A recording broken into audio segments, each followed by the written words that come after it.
Besok tuh adalah closing weekly gitu ya. Closing weekly. Cantik sih, cuman kayak gimana gitu ya. Closing weekly.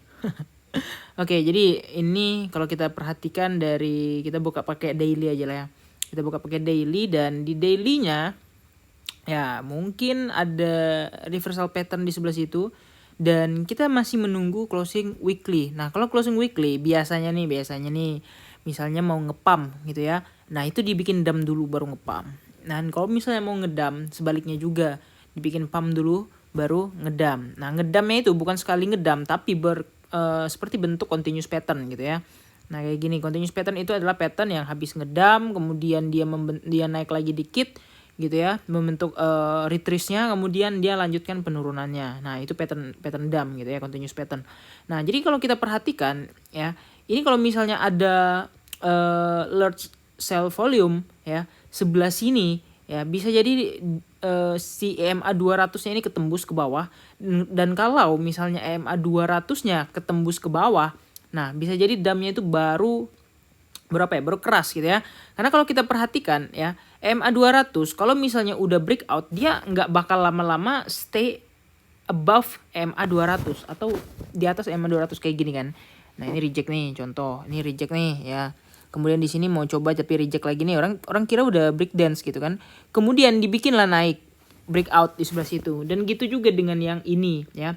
Bisa jadi habis dibikin breakout dinaikkan dulu gitu kan. Dah setelah itu baru dibikin turun gitu, karena ya sebenarnya breakout EMA 200 itu hanyalah untuk manipulasi aja. Begitu juga dengan kalau misalnya bullish shear.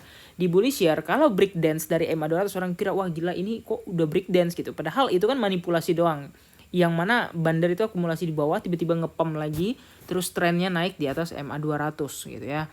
Nah, jadi ya untuk besok lah ya kita lihat harusnya sih besok gitu konfirmasi kita mau ke arah mana lagi gitu ya. Kalau dilihat dari sekarang jujur ini udah mulai jenuh kelihatannya mulai jenuh, dan di time frame 4 jamnya juga kelihatan banget di situ dead cross di atas, dan kemudian dari daily-nya juga kelihatan dan nampak banget di situ ya udah di atas overbook juga dan mau dead cross. Kalau dead cross daily wah itu bahaya ya.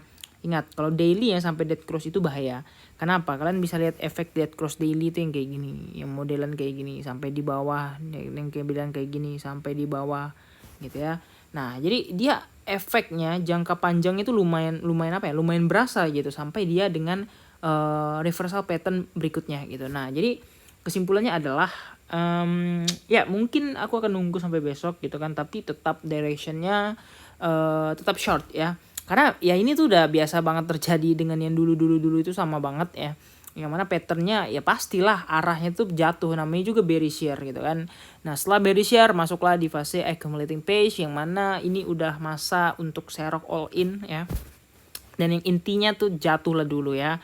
Nah, jadi ya selamat menunggu besok.